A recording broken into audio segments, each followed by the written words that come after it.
कालच्या समारोपाच्या भाषणामध्ये एकनाथ शिंदे यांनी म्हटलेलं आहे की तुमचे तिरस्कार हेच माझे पुरस्कार आहेत. जाऊ द्या, येडा माणूस आहे तो. काय त्याचे घेऊन बसलाय. सकाळी 4 वाजता जाऊन त्याच्या बॉसला भेटतो अमित शहाना, दारात उभा राहतो जाऊन. काय स्वाभिमान अभिमान काय आहे की नाही, काय पैसे आहेत म्हणून काय नेता होतो काय. नाही, पण या साहित्य संमेलनाच्या मंडळींनी या राजकीय नेत्यांना व्यासपीठावर आणण्यासाठी तुम्हाला काय वाटतं की काही व्यवहार झाले आहेत ना. सध्याचं सरकार एकनाथ शिंदे असतील कोण आहे, हे यांची ताकद पैसा ही त्या सर्वत्र पैसा द्या आणि मान सन्मान मिळवा. भ्रष्टाचारातला पैसा आहे, जमिनीतला पैसा, नगरविकास खात्यातला पैसा, समृद्धी महामार्गातला पैसा, SRA मधला पैसा, म्हाडातला पैसा, बिल्डरांचा पैसा, हा पैसा अमर्याद पैसा, त्या पैशाचा वापर करून पुरस्कार, मान सन्मान, प्रतिष्ठा, आमदार खासदार विकत घ्यायचे, हे यांचं धोरण आहे.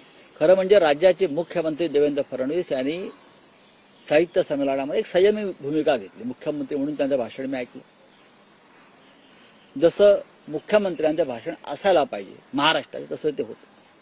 पण त्यांनी ही जी पिलावळ त्यांच्या आसपास होती, त्या पिलावळीचा उच्छाद ते रोखू शकले नाही. तुम्ही म्हणतात महामंडळाने माफी मागावी की नीलम गोरेंनी माफी मागावी. नीलम गोरे माफी मागण्याच्या लायकीची पण नाही. तुम्ही आंदोलन करताय, तुमचं आंदोलन सोडून द्या हो. आंदोलनाचं आम्ही बघू काय करायचं ते. पण साहित्य महामंडळ हे मराठी साहित्य विश्वातली एक भ्रष्ट संस्था झालेली आहे. अशा प्रकारचे कार्यक्रम हे पैसे घेऊन, भेटी घेऊन लावलेले. त्यांनी ताबडतोब जर निषेध केला असता तर आम्ही मान्य केलं असं, की त्यांनाही मान्य नाही.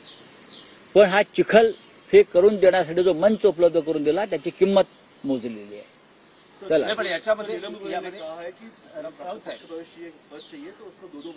मैंने बात किया ना, अभी मराठी में जो बोल दिया है ना.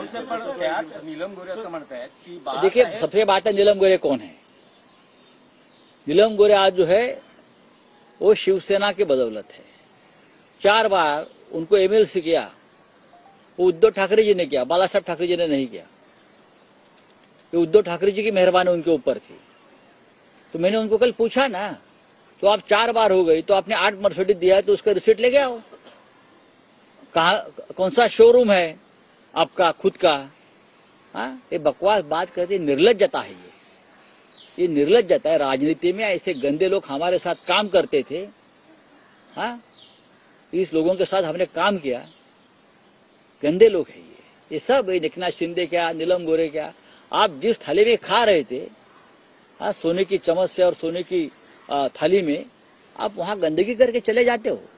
राउत साहब, लेकिन इस घटना के लिए आप शरद पवार जी को भी जिम्मेदार मैं सबको जिम्मेदार मानता हूँ. जो उस वहाँ स्पेसिफिक हम कह रहे हैं शरद पवार जी देखो, स्पेसिफिक की बात क्या है कि शरद पवार जी के हाथों से इस सम्मेलन के लिए बहुत सारी उपलब्धियां कुछ नहीं हो गया है भाई.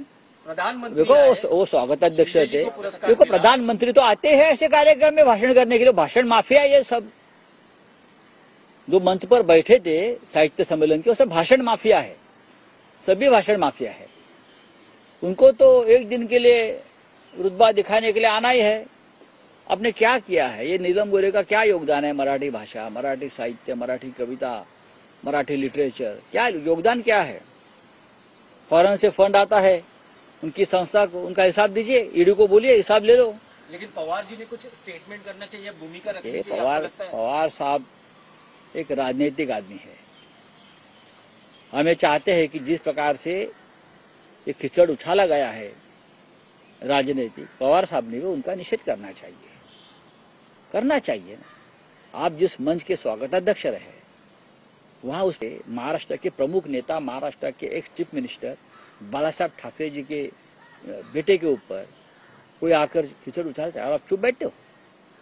ये जो कोई साहित्य महामंडल है, करप्ट संस्था है. ये पैसा देकर ऐसे कार्यक्रम करते हैं. चलो, थैंक यू. एकनाथ शिंदे को और ही झटका दिया फडणवीस ने, MSP बंद कर, और दूसरी ओर आज थाना में गणेश नायक को जनता दरबार. तो मैं क्या करूं, आप जाइए दरबार में. जनता के लिए दरबार है.